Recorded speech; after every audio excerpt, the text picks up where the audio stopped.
नाज़रीन अस्सलामु अलैकुम वरहमतुल्लाहि वबरकातुहू। प्रोग्राम ऑनलाइन सवाल जवाब के सेशन में हम मुफ्ती अब्दुल वाहिद कुरैशी साहब के साथ मौजूद हैं। सवालात शुरू करने से पहले मैं अपने तमाम नाज़रीन से गुजारिश करूँगा कि इस वीडियो को ज़्यादा से ज़्यादा शेयर करें ताकि दूसरे लोग भी इस सदका जारिया में शामिल हो सकें। तो नाज़रीन चलते हैं अपने सवालों की तरफ। हमारे पास सबसे पहला सवाल है हाफिज़ मोहम्मद नईम हरीपुर से। मेरा हाफ़ज़ा बहुत कमज़ोर है, कोई वजीफ़ा बता दें। बिस्मिल्लाहिर्रहमानिर्रहीम नहमदुहु व नुसल्ली व नुसल्लिमु अला रसूलिहिल करीम अम्मा बाद। हाफ़ज़ा कमज़ोर होने की दो वजूहात होती हैं। नंबर एक जिस्मानी, नंबर दो रूहानी। जिस्मानी मामले में कमज़ोरी की वजह इसका रजू डॉक्टर से, हकीम से, बादाम से, अखरोट से इससे किया जा सकता है। और जो रूहानी कमज़ोरी है हाफ़ज़ा की वो बदनज़री है। शकौत इला वकीयन सूअ हिफ्ज़ी फ़अौसानी इला तर्किल मआसी फ़इन्नल इल्म नूरुम मिन इलाही व नूरुल्लाहि ला युअता लिआसी। इमाम आज़म अबू हनीफ़ा रहमतुल्लाह अलैह के शागिर्द हज़रत वकी इब्न जर्राह जो असहाब सियासत्ता के उस्ताद हैं, वो इरशाद फरमाते हैं कि मैंने इमाम शाफ़िई रहमतुल्लाह से पूछा, उन्होंने फरमाया कि यह इल्म अल्लाह का नूर है, अल्लाह गुनाहगार को नहीं देता बेटा, हाफ़ज़ा कवी करना है तो गुनाहों को छोड़ दो। तो रूहानी बीमारी से भी बचें और जिस्मानी बीमारी से भी बचें, इंशाअल्लाह ताला अल्लाह आपके हाफ़ज़े को कवी फरमा देंगे। हज़रत हाजी अब्दुल वहाब रहमतुल्लाह ताला अलैह का नज़रिया ये था, वो हर निवाले पर बिस्मिल्लाहिर्रहमानिर्रहीम पढ़ने के कायल थे कि इससे अल्लाह रब्बुल इज़्ज़त दीन का काम भी लेते हैं और हाफ़ज़ा भी दुरुस्त फरमा देते हैं। ये हज़रत हाजी साहब रहमतुल्लाह अलैह का मिजाज था। हाफिज़ अताउल्लाह भाई पूछते हैं कान में दवाई डालने से रोज़ा टूटता है या नहीं। बेटा अताउल्लाह एक बात जहन में रखें, जिस आदमी के कान का पर्दा फटा हुआ है और उसकी दवाई अंदर चली जाती है इसका रोज़ा टूट जाता है। और जिसका पर्दा फटने वाला मसला नहीं है तो डॉक्टरों की जदीद तहकीक के मुताबिक फ़तवा इसी पर है कि कान में दवाई डालने से रोज़े पर फ़र्क नहीं पड़ता। कुदरतुल्लाह भाई पूछते हैं रोज़े की हालत में बंदा अपनी बीवी के साथ एक चारपाई पर सो सकता है। मेरे ख्याल में नौजवानों को इससे हिफाजत और परहेज़ करनी चाहिए, जो मामला इन हज़रात का इससे बचें, क्योंकि ख़ाली एक चारपाई पे लेटने और सोने से तो आपका रोज़ा नहीं टूटता, लेकिन यह दवाई हैं, असबाब हैं, इलल हैं, रिज़न हैं आपको किसी और तरफ ले जाने के, इसीलिए दिन में इन चीज़ों को परहेज़ करना चाहिए। फरमान हुसैन भाई पूछते हैं रोज़े की हालत में सिर्फ सोते रहना और कोई काम नहीं, नमाज़ पढ़ने के बाद सोते रहना, इसका क्या हुक्म है। रोज़ा तो उस बंदे का हो जाएगा, बाकी ये है कि इबादत कर सकता है तो इबादत करे, और अगर इबादत कर सकने की पोजीशन में नहीं है, वो बेचारा बिल्कुल थका हुआ ही है, तो बस अपने रोज़े की हिफाजत करे, अपने नमाज रोज़े की पाबंदी देखे। भाई मुंतज़र साहब मकबूजा कश्मीर से, क्या ये कह सकते हैं कि हुज़ूर सल्लल्लाहु अलैहि वसल्लम खाना काबा से अफजल हैं। यकीनन कह सकते हैं। रसूलुल्लाह सल्लल्लाहु अलैहि वसल्लम इस कायनात में तमाम चीज़ों से अफजल हैं, वो खाना काबा हो या वो अर्श मुअल्ला हो, हुज़ूर अलैहिस्सलातु वस्सलाम इन सब से अफजल हैं। खाना काबा भी मखलूक है, अर्श मुअल्ला भी मखलूक है, और हुज़ूर अलैहिस्सलातु वस्सलाम अल्लाह के आला तरीन मखलूक़ात के सरदार हैं, तो लिहाजा हुज़ूर पाक अलैहिस्सलातु वस्सलाम का पसीना भी इन सब चीज़ों से अफजल है, चे जाए का सरकार की ज़ात का ताल्लुक़ हो। हबीबुर रहमान भाई पूछते हैं अगर रोज़े की हालत में एहतलाम हो जाए तो क्या करें। बेटा एहतलाम हो गया तो उठें और गुस्ल कर लें। नाक में पानी और मुंह में कुली आपने वैसे ही करनी है जैसे आप वुज़ू में करते हैं, आप वो गुस्ल वाली नहीं करेंगे, बाकी एहतलाम से आप पाक हो जाएं, इससे आपके रोज़े पर कोई फ़र्क नहीं पड़ता। इत्मीनान खान रोज़े की हालत में नहाते वक्त अगर शैम्पू या साबुन का जायका मुंह में महसूस हो तो क्या रोज़ा टूट जाता है। बेटा मुंह में तो पानी का जायका भी महसूस होता है कुली करते वक्त, इससे रोज़ा नहीं टूटता। जायका महसूस होना और है, हलक से चला जाना और है। जायका महसूस हुआ है, रोज़ा नहीं टूटा, हलक से अंदर चला गया है, रोज़ा जाता रहा। मोहम्मद नासिर भाई पूछते हैं तरावी के बगैर रोज़ा हो जाता है या नहीं। बेटा ये अलग अलग इबादत हैं। दिन की इबादत रोज़ा है, रात की इबादत तरावी है। जो बंदा दिन का रोज़ा रखता है, रात की तरावी छोड़ता है, उसका रोज़ा हो जाता है, लेकिन रात की इबादत से महरूम हो गया, बस इतनी सी बात है। मतीउल्लाह भाई पूछते हैं मैं ख्वाब में मस्जिद नबवी में सुबह की नमाज अदा करता हूँ, इसकी ताबीर बता दें। इंशाअल्लाह अल्लाह रब्बुल इज़्ज़त आपको हज और उम्रे का सफ़र भी कराएंगे और आप अपनी ज़ुबान से रसूल अक़दस सल्लल्लाहु अलैहि वसल्लम को सलातो सलाम भी पेश करेंगे। यह आपका इस तरफ बहुत अच्छा इशारा है। मोहम्मद शफीक भाई पूछते हैं, रोज़े की हालत में आँख के अंदर ड्रॉप डालने से क्या रोज़ा टूटेगा? बेटा, आँख के अंदर दवाई डालने से रोज़े पर कोई फ़र्क नहीं पड़ता, आपका रोज़ा बरकरार है। आँख पर दवाई डालें तो रोज़ा नहीं टूटता। उमर रशीद भाई पूछ रहे हैं, गंदम की कटाई के दौरान रोज़ा छोड़ने का क्या हुक्म है? बेटा, दो बातें हैं। नंबर एक, आपने रोज़ा इसीलिए छोड़ दिया कि हो सकता है मुझे तकलीफ़ हो जाए बाद में, तो ये बुरी बात है, यूँ नहीं होना चाहिए। आप रोज़ा रख लें, उसके बाद आपकी तकलीफ़ें शदीद हो गई है तो आपको डॉक्टर ने रोज़ा अफ्तार करा दिया तो ठीक है, लेकिन किसी वहम की वजह से जो हुआ ना हो, अभी होना हो, सिर्फ उस वहम की वजह से आप रोज़ा छोड़ दें तो ये महरूमी और बदनसीबी की बात है, इससे महफूज रहें। तनवीर नासिर भाई फरमा रहे हैं, रोज़े की नीयत जो आपने बताई है इसका मतलब तो ये है कि मैं कल के रोज़े की नीयत करता हूँ, हालांकि हम तो उसी दिन रोज़ा रखते हैं। वबिसौमी गदिन नवैतु मिन शहर रमज़ान, इस मज़मून की रिवायात रसूल अक़दस सल्लल्लाहु अलैहि वसल्लम से साबित है। रूहुल मानी में मौजूद है, इन्नी साइमुन गदा। तो मेरे भाई, गदन के दो माने हैं। गदन का एक माना होता है कल, गदन का एक माना होता है कुछ टाइम बाद। तो गदन के दोनों माने इमाम महमूद आलूसी रहमतुल्लाह रूहुल मानी में लिखे, आप वहाँ देख लें। आप गदन के एक माने को देखेंगे तो फिर माना यही बनेगा, इसीलिए गदन के दो माने हैं। जो हम कहते हैं मैं गदन का रोज़ा रख रहा हूँ, इसका माना है जो कुछ टाइम बाद, जैसे सुबह सादिक का वक्त ख़त्म होकर सुबह की नमाज का वक्त शुरू होगा तो मेरा उसी दिन का रोज़ा है, और ये नीयत बिल्कुल जायज़ है, आप कर सकते हैं। अब्दुर्रहमान बिन यूनिस भाई पूछ रहे हैं, क्या शादी के लिए ज़ात पात देखना या ये कहना कि फ़लाँ कुमार है, फ़लाँ राजपूत है, वो कम ज़ात वाले हैं, हम वहाँ शादी नहीं करते, ऐसा कहना और सोचने के शरई अहकाम क्या हैं? ज़ाती मामलात में तास्सुब रखना और किसी की ज़ात को नीचा और बाकी ये ज़ात पात के मामलात में इस तरह जाना, ये शरीयत की तालीम नहीं है। अल्लाह रब्बुल इज़्ज़त कुरान करीम में फ़रमाते हैं, वजअलनाकुम शुऊबा व क़बाइल लितआरफ़ू इन्न अक्रमकुम इंदल्लाहि अत्क़ाकुम। लोगो, मैंने तुम्हें मुख्तलिफ़ कबाइल में बाँट दिया है, फॉर द इंट्रोडक्शन ओनली। मैंने तुम्हें तारुफ दिए हैं कौमियत में। तो इस कौमियत का ये माना नहीं है कि एक दूसरे पे फ़ख्र की बात कर दी जाए। हाँ, कौमियत अच्छी हो, साथ ईमान भी बेहतर हो तो बहुत बड़ी बात है। शादी में आपको सबसे पहले दीन देखना चाहिए। अल्लाह के रसूल का फरमान है, फ़ज़फ़र बिज़ातिद दीन। हज़रत अबू हुरैरा को शादी के मशवरे पे अल्लाह के रसूल ने फरमाया था, आप दीनदारी देखें, उसके साथ कौम अच्छी हो तो बहुत बेहतर, और कौम अच्छी ना हो, दीनदार हो तो तब भी बेहतर है। इसीलिए इन चक्करों में आप ना पढ़ें तो बेहतर है। उमर फारूक भाई पूछते हैं, कुरान पाक में है जब जुम्मा की अजान हो तो कारोबार तर्क कर दो, ये हुक्म जुम्मा की पहली अजान का है या दूसरी अजान का?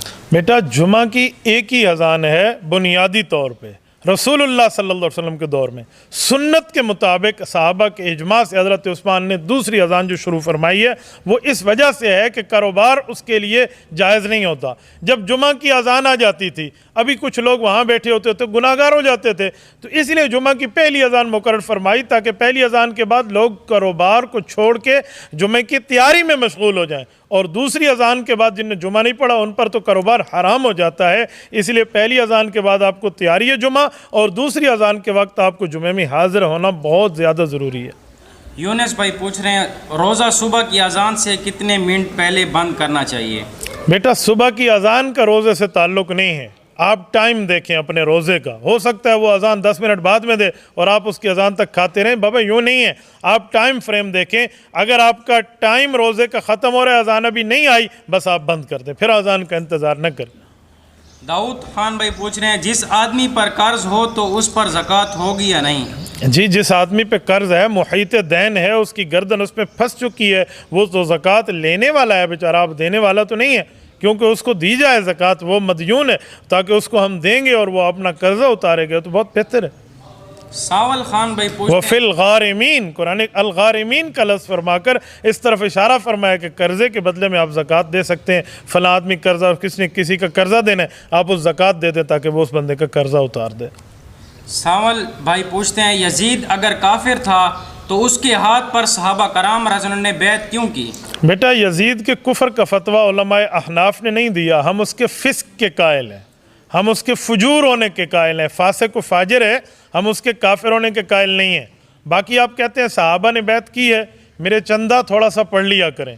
सहाबा का बैत करना तारीख़ से साबित है, और सहाबा का यजीद की बैत तोड़ना सही बुखारी जिल्दोम हदीस की किताब से साबित है। तुम्हें उसका बैत करना नज़र आता है, सहाबा का उससे बैत तोड़ना नज़र नहीं आता। दोनों बातें मुकम्मल सच को देखा करें। एक भाई का सवाल है कि कुछ दिनों पहले आपने टिकटॉक पर आईडी बनाई। मेरा एक दोस्त कहता है कि ये गलत है क्योंकि टिकटॉक पर बेहयाई और फहाशी है। क्या इन जगहों पर उलमाए कराम का आना ठीक है? और इस पर इसने दलील दी है कि कुरान में है कि पहले दौर में सहाबा रज़न शराब पिया करते थे, अल्लाह ताला ने फरमाया शराब में नफ़ा कम है, नुकसान ज़्यादा है, फिर बाद में मुकम्मल हराम हो गई थी। तो टिकटॉक पर भी कोई भी किसी किस्म का फ़ायदा नहीं, इसमें नुकसान ज़्यादा है, तो ये हराम हुई। इसके बारे में आप कुछ वजाहत फरमा दें जज़ाकल्लाह। आपके दोस्त के साथ इस बात पर मैं इत्तेफाक करता हूँ कि इसमें नफ़ा कम और नुकसान ज़्यादा है। इसमें दूसरी राय नहीं है, आपकी और मेरी राय सेम वन, एक ही राय है। लेकिन बात यह है कि इन लोगों के अंदर जाकर अगर आपके अंदर इतनी हैसियत अहलियत है कि आप अपने बयानात और दीन की खिदमत करके उनका रुख मोड़ सकते हैं तो करें, और अगर आप टिकटॉक खोलने के बाद उन्हीं बंदों में मुब्तला हो जाते हैं तो फिर आपके लिए जायज़ नहीं है कि आप हमारी आईडी को फॉलो करें। मैंने आप लोगों के लिए नहीं किया, ईमानदारों को नहीं कहा, उन लोगों में जाकर उन लोगों को समझा रहा हूँ जो इसी काम में बैठे हुए हैं। वो भी हमारी टीम जस्ट टिकटॉक ऑन करके अपना बयान अपलोड करती है, फार्मी में जाकर उनकी चीज़ों को न देखते हैं हम न वहाँ रुकते हैं। मैंने इसकी मिसाल बाथरूम में जाने से दी है। जैसे बंदा वाशरूम जाते हैं अपनी ज़रूरत पूरी करने के लिए फ़ौरन निकलते हैं, वहाँ बैठ के इंजॉय नहीं करता, बहुत प्यारा लोटा, बहुत प्यारी टूटी, बहुत प्यारा शावर, यूँ नहीं करता बंदा। तो टिकटॉक में भी आप जाकर अपनी ज़रूरत पूरी करें, दीन की जो बात है वहाँ बताएं और फ़ौरन बाहर निकल आएँ, आप उन चक्करों में न पड़ें। और अगर आपके अंदर इतनी आलियत नहीं है तो फिर आप टिकटॉक पे आएँ भी नहीं, मैं आपको ना आने पर अप्रिशिएट करूँगा इंशाअल्लाह। डॉक्टर राना यूनिस, होम्योपैथिक अद्वियात का इस्तेमाल कैसा है? जायज़ है बेटा। आप डॉक्टर पता नहीं एलोपैथिक के हैं, होम्योपैथिक के हैं, किसके हैं, तो होम्योपैथिक का इलाज जायज़ है, हम इसको गलत नहीं कहते, ये तो हुक्मा का इलाज है, जायज़ है। इरफानुल्लाह भाई पूछते हैं क्या काफिर को भाई कहना जायज़ है? काफिर इस हिसाब से तो भाई है कि वतनी भाई है, कौमी भाई है, मिली भाई है, मुल्की भाई है, इलाकाई भाई है। इस बारे में तो कुरान करीम में भी इस्तेमाल हुआ है, लेकिन वो इस्लामी भाई है, यूँ कहना नाजायज़ है। इंजीनियर अली मिर्ज़ा के बारे में सब कहते हैं वो आलिम दीन है। यार मैं बाज़ों का हैरान हो जाता हूँ लोगों पर। भाई इंजीनियर अली मिर्ज़ा अगर आलिम दीन है तो उसने किस मदरसे में पढ़ा है, ज़रा इसकी तफसील दे दें। और एक बात मैं मज़ीद आप हज़रात की खिदमत में पूछूंगा कि आप उसको आलिम दीन कहते हैं, क्या मैं ये बात पूछने का हकदार हूँ और यकीनन हूँ कि उलमा के तालीमी बोर्ड्स मौजूद हैं, मसलन वफ़ाक़ुल मदारिस अल अरबिया पाकिस्तान, ये उलमाए कराम का बोर्ड है जो उलमाए कराम को सनद जारी करता है। इसी तरह आले तशय्यो का है, आले हदीस का है, इस तरह बरेलवी मकतब फ़िक्र का है, जमात इस्लामी का है, इसी तरह ममातियों का अपना बोर्ड है। इसको किस मदरसे ने आलिम दीन की सनद दी है, ज़रा ये भी वाज़े करें, हमें पता चले। हमें तो जो मालूमात है सिर्फ इंजीनियर है, आलिम दीन नहीं है। आप कहते हैं आलिम दीन है तो थोड़ा पेश कर दिया जाए। उलमा के अपने साल होते हैं, इल्मी साल, ऊला, सानिया, सालिसा, राबिया, खामिसा, सादिसा, साबिया, सामिना, दौरा हदीस जिसे कहते हैं, ये 8 साल हैं। मुझे बताएं इसने ऊला सानिया कहाँ पढ़ा है, सालसा राबिया कहाँ पढ़ा है, खामसा सादसा कहाँ पढ़ा है, साबिया सामिना कहाँ पढ़ा है, ज़रा हमें बताएं, हमें तफसील दें, हमें पता चले। मैं इस पर एक बात समझाने के लिए मज़ीद आप खिदमत में कहता हूँ, ये जो ऊला और सानिया का साल है इसमें लो लेवल की अरबी ग्रामर सिखाई जाती है और इसके साथ दीन के बुनियादी मसाइल। और सालिसा और राबिया के जो 2 साल हैं इसमें कोई हाई लेवल की अरबी ग्रामर भी सिखाई जाती है और इसके साथ कुछ दीन की बुनियादों पर तर्जुमा और अहादीस से रोशनास भी कराया जाता है। वो जो अगले 2 साल हैं ये खामिसा और सादिसा के, इसमें उसूल तफसीर, उसूल हदीस, उसूल फ़िक़्ह, इस तरह के असावील समझाए जाते हैं और सिखाए जाते हैं। और वो जो अगले 2 साल और आखिरी हैं जिसको साबिया और सामिना दौरा हदीस कहते हैं, उसमें मुकम्मल कुरान करीम की तफसीर के ऊपर उबूर और मुकम्मल हदीस की उम्महात कुतुब पढ़ा दी जाती हैं, सबकन शेखुल हदीस पढ़ाते हैं बच्चे, उसमें पढ़ते हैं उलमा। तो इसने कहाँ पढ़े हैं ऊला सानिया? लो लेवल की ग्रामर किस मदरसे में पढ़ी है, हाई लेवल की कहाँ पढ़ी है, और फिर उसके बाद इसने असावील कहाँ से पढ़े हैं, फिर उसके बाद अरबी अदब कहाँ से पढ़ा है, फिर उसके बाद जाकर इसने मुकम्मल तफसीर कहाँ से पढ़ी है, कौन से इसका शेखुल हदीस है, कौन सा बंदा है जो सही बुखारी पढ़ाने वाला मुहद्दिस है और उसने इसको हदीस पढ़ाई है। आप मुझे दिखा दें, मैं बात समझ जाऊँगा कि आप किसी हवाले से बात कर रहे हैं तो चलो किसी गुंजाइश में कर रहे हैं। इसके साथ अगली एक बात होती है तखस्सुस फिल फ़िक़्ह, वो इफ्ता फतवे में बंदा माहिर बनता है। तखस्सुस फिल हदीस, हदीस में माहिर बन के मुहद्दिस बनता है। तखस्सुस फिल तफसीर, तफसीर Quran, explanation of the Holi Quran में एक्सपर्ट बन के वो माहिर बनता है और मुफस्सिर कुरान कहलाता है। तो ये तखस्सुसात इक्वल टू PhD हैं। इसको तो छोड़िए, मुझे बताएंगे लो लेवल की नीचे वाली तालीम इसने कहाँ से पढ़ी है। आप इसको प्रूफ दे दें, मैं मान लूँगा कि इंजीनियर भी आलिम दीन बन सकता है, लेकिन आप ज़रा बताइए तो सही ना। दाढ़ी रख लेने से और सर पे पगड़ी रख लेने से, लोगों को धोखा दे जाने से यूँ आलिम तो नहीं बन सकता। इंजीनियर होता है, आलिम होता है। वो कहता है मैं इल्मी किताबी हूँ। इल्मी किताबी हूँ यार, मैं एक बात आप लोगों की खिदमत में कहने के लिए एक बात करता हूँ। ये शख्स पहले बरेलवी है, फिर देवबंदी बना है, फिर उसके बाद आले हदीस बना है, फिर आले तशय्यो बन के पता नहीं क्या से क्या तरतीबें इसने इख्तियार की हैं। इसकी तहकीक तो अभी जारी है, तो पता नहीं इसकी तहकीक की हड्डी कहाँ जाकर और मामला जाकर रुकता है। ये तो अभी अंडर कंस्ट्रक्शन मुहक्किक है, ज़ेर तामीर मुहक्किक है, तो इसकी तहकीक जारी है। और आप लोग उसको कहते हैं ये इल्मी किताबी है। कैसे इल्मी किताबी है जिसका इल्म अभी पूरा नहीं हुआ? वो अभी तहकीकात में रोज़ाना रात को बैठ के सोचे और सुबह बता दे, और अपने तौर पे ऊपर जो बैठ कर जो है ना तहकीकात करे। आप इसको इल्मी किताबी कहते हैं। इल्मी किताबी वो है जो किसी आलिम दीन से किताब बैठ के पढ़े, और किताब ख़ुद तो नहीं बताती। ख़ुद बताती है तो अगर मैं इंग्लिश का एक्सपर्ट हूँ तो फिर मैं मेडिकल पढ़ के डॉक्टर बन जाऊँगा। कैसी बात करते हैं यार, ये इसने किस आलिम दीन से पढ़ा ताकि इल्मी किताबी बने। और इसके साथ मैं एक बात मज़ीद आपकी खिदमत में करता हूँ, जिन लोगों को अपने उस्ताद कहते हैं, 1-2-4 को, उन लोगों के खिलाफ भी इसकी वीडियोस मौजूद है। अपने असातिज़ा के खिलाफ कमेंट्स, अपने असातिज़ा के खिलाफ राय देना, तो इनकी बातें मौजूद हैं। तो जो उस्तादों को गलत कह रहा है पढ़ के, तो मुझे बताएं ये कौन से इल्मी किताबी है? हाँ, इन इल्मी किताबी लोगों के लिए 1000 साल पहले हज़रत सादुद्दीन इमाम सादी शराजी रहमतुल्लाह अलैह ने एक जुमला कहा था, वो मैं आपकी खिदमत में कहता हूँ। उन्होंने फ़ारसी में एक शेर कहा था कि सादी या शराजी या सबक मदे कमज़ातरा, कमज़ात तो आकल शवत गर्दन जनद उस्तादरा। का ऐसे इल्मी कमीने आदमी को सबक कभी न पढ़ाना जो बड़ा हो के अपने उस्ताद की गर्दन को कलम कर दे। आप कैसे इल्मी किताबी की बात करते हैं? जो उसके 2 गिनती पे गिने हुए 1-2-3 उस्ताद वो अपने तई बताते हैं, पता नहीं है या नहीं है, उनके खिलाफ भी कमेंट्स पास करके कहते हैं उस उस्ताद से ये गलती, उस उस्ताद से ये गलती, और आप उसको इल्मी किताबी बात करते हैं। अच्छा, किताबों की बात कर लेते हैं। कुतुब सित्ता हैं, इस तरह बाकी किताबें हैं, बुखारी, मुस्लिम, अबू दाऊद, तिरमिज़ी, नसाई, इब्न माजा, तहावी, मुवत्ता इमाम मालिक, मुवत्ता इमाम मोहम्मद, मुवत्ता इमाम मोहम्मद के साथ सही इब्न खुज़ैमा, सही इब्न हिब्बान, मुस्नद अबी आवाना, और इस तरह बहुत सी हदीस की कुतुब मौजूद है। वो जिस किताब से इस्तेदलाल करके आपको हदीस पेश करता है, उस मुसन्निफ का अकीदा क्या है, उस साहिब इल्म में किताब का अकीदा क्या है, उसका नजरिया क्या है। वो राय तो पेश नहीं करता, उस किताब से एक लफ्ज़ निकाल के अपनी बात पेश कर देना, इसे कहते हैं तौजीहुल कौल बिमा ला यरज़ा बिही काइलुहु। कायल की उस बात को पेश करना जिससे कायल राज़ी ना हो, उस बात को निकाल के पेश कर देना। और बाबा इस तरह की बातें अगर निकालें ना तो कुरान करीम से निकल आएगा। मसलन कुरान करीम में इन्नल्लज़ीना आमनु व अमिलुस सालिहात, यहाँ से एक लफ्ज़ लें, अगली आयत को काट के एक दूसरी आयत का जुमला इसके साथ मिला दें, सयदखुलून जहन्नम दाखिरीन, ये ज़लील होकर जहन्नम में जाएंगे जो ईमान लाए और अमल साले किए। तो हम कहेंगे दोनों लफ्ज़ कुरान में, दोनों लफ्ज़ कुरान में। तो लेकिन इकट्ठा उनमें रब्त नहीं है, कोई उनमें जो है ना क्या कहते हैं आपस में ताल्लुक और कंटेक्ट नहीं है, रेफरेंस टू द कंटेक्ट इसमें नहीं नज़र आ रहे, सियाक व सबाक नज़र नहीं आ रहा। वो इस तरह का इल्मी किताबी है, जिस किताब से वो उठाता है उस किताब का अकीदा उस मुसन्निफ का नहीं मानता। अच्छा, मैं एक जुमला कहता हूँ, जितनी ये कुतुब हैं, मुहद्दिसीन है, ये तबक़ातुल फ़ुक़हा नामी किताबें आप उठा लें, तबक़ात शाफ़िया, तबक़ात हनाबिला, तबक़ात मवालिक, तबक़ात अहनाफ, इसमें उनकी किताबें नज़र आती हैं, इसका तो नज़र नहीं आता। इस पर एक बात मज़ीद भी करता हूँ आपको समझाने के लिए। जैसे हमारे मुहद्दिसीन की इस तरह तबक़ात में इनके नाम मिलते हैं, तो ये उन किताबों से इस्तेदलाल करता है जो शाफ़ी मुहद्दिस हैं ख़ुद इमाम शाफ़ी की तकलीद से इनकार करता है, जो हनफ़ी मुहद्दिस हैं ख़ुद इमाम वनीफ़ा की तकलीद से इनकार करता है, हम्बली मुहद्दिस हैं ख़ुद इमाम अहमद बिन हम्बल की तकलीद से इनकार करता है, वो जो है ना क्या कहते हैं मालिकी मुहद्दिस है ख़ुद इमाम मालिक की तकलीद से इनकार करता है। उनकी किताबों से बात उठा के उन मुहद्दिसीन के ख़िलाफ़ पेश करना, ये इल्मी किताबी है या जाहिल है? कैसी बात करते हैं यार। फिर आप कहते हैं नहीं जी इल्मी किताबी, और इल्मी किताबी बैठ के ये किताबें पेश करते हैं। इसे इल्मी किताबी नहीं कहते, इसे जहालत का आला दर्जा और जहालत का पलंदा कहते हैं। इस तरह आप ज़रा देखा करें।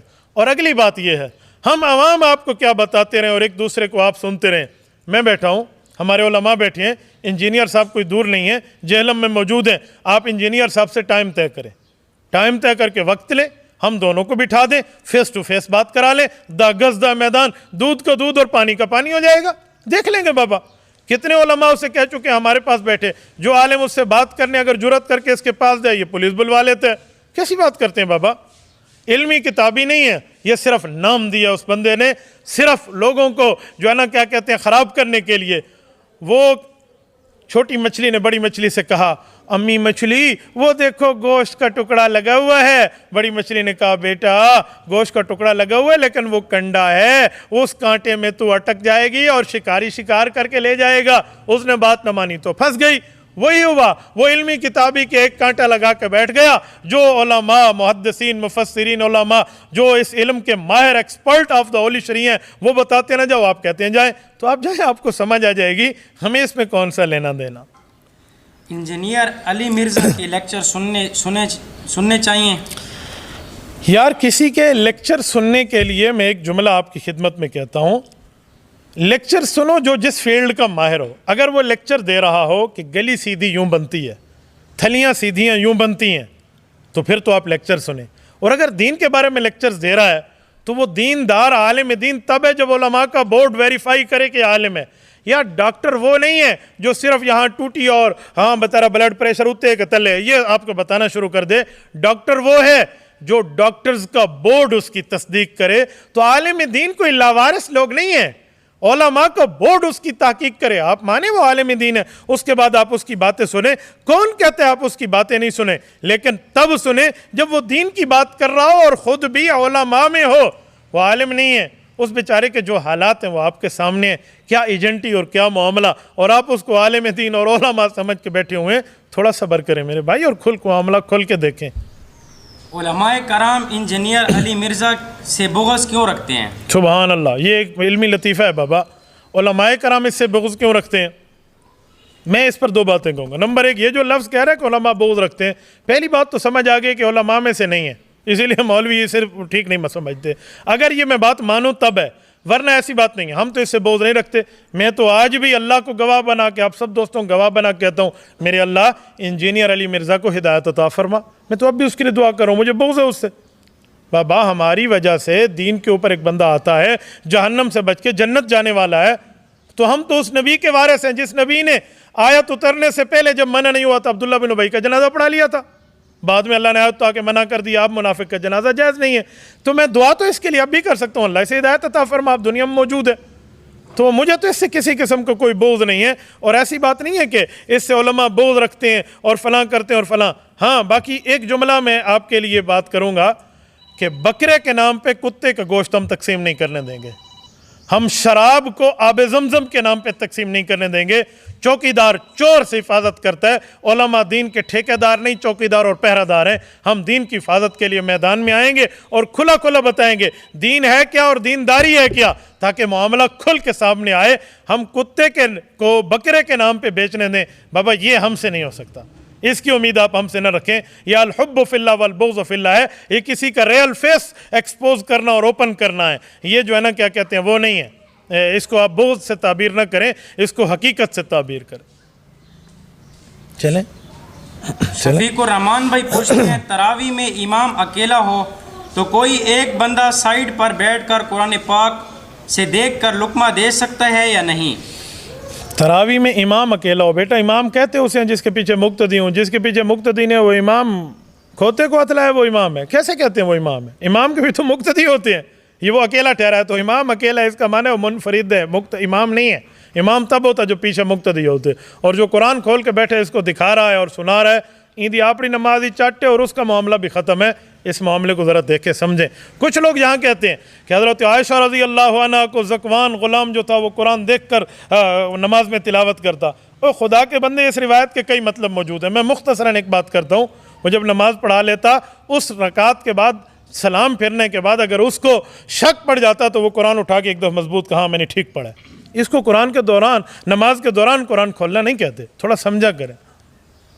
अमीर हुसैन, रोज़े की हालत में वुज़ू करते हुए नाक में अगर पानी चला जाए तो क्या रोज़ा टूट जाएगा? बेटा, नाक से आपके हलक में पानी गया और फिर रोज़ा भी आपका गया, लिहाजा आप एक कज़ा रखें।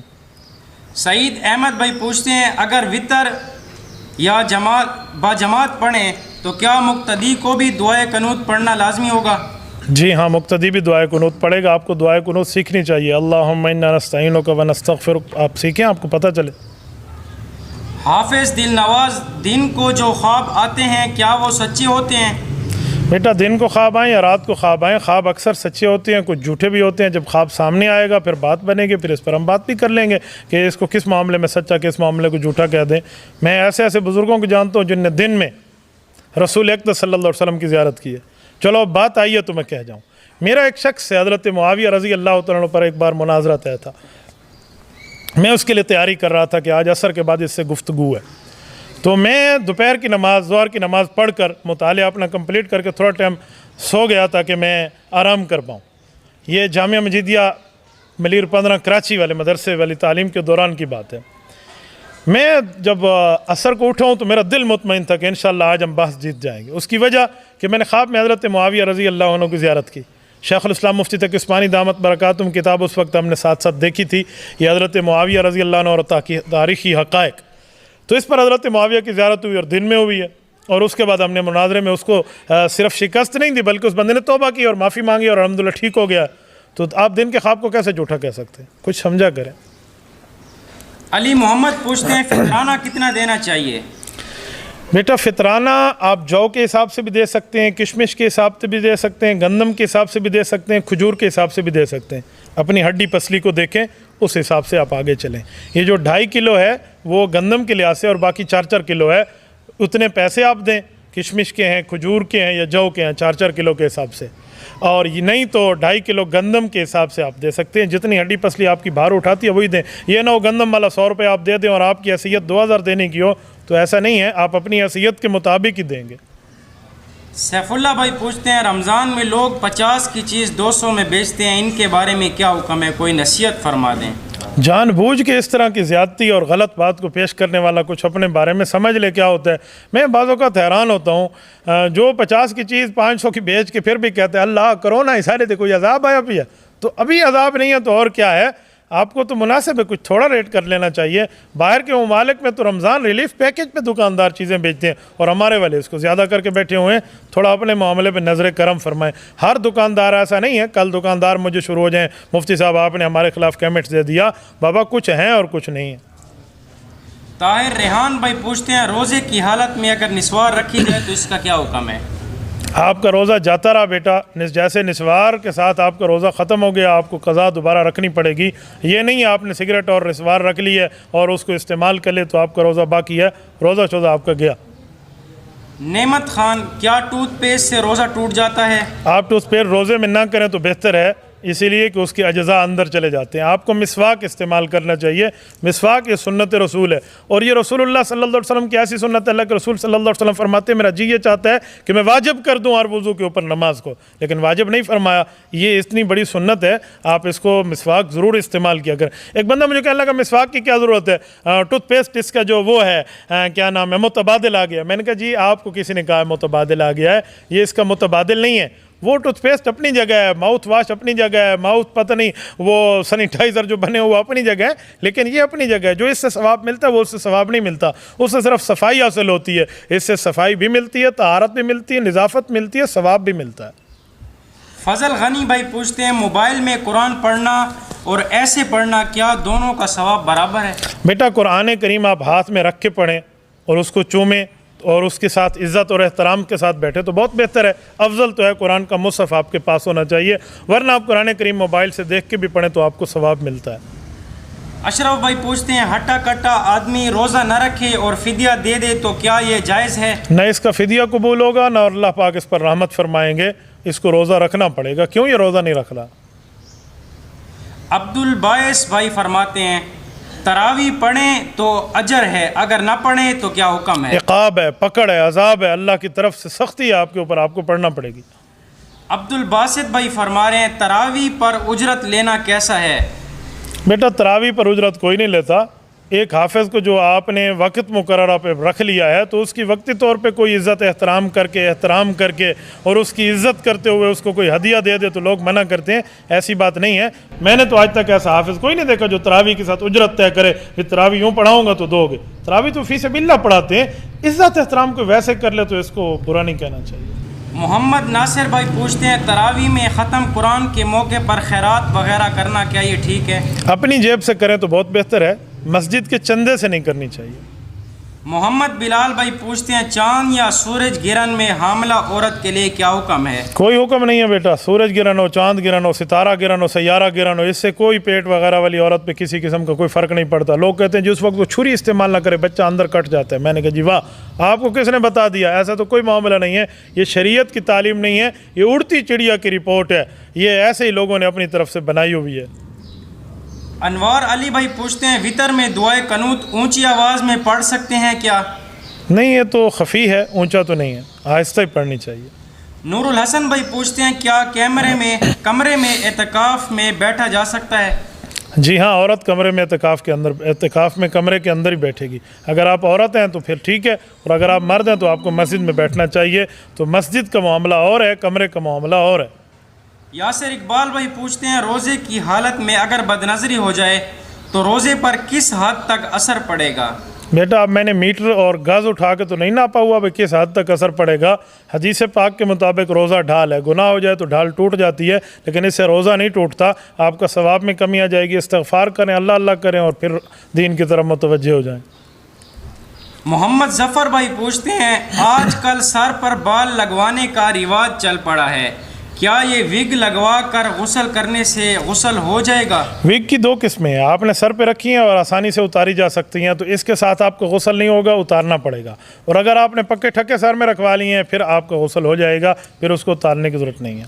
जज़ाकल्लाह। अल्लाह ताला आपको खुश व खुरम रखे। जज़ाकुमुल्लाहु ताला व आखिरु दअवाना अनिल हम्दुलिल्लाहि रब्बिल आलमीन।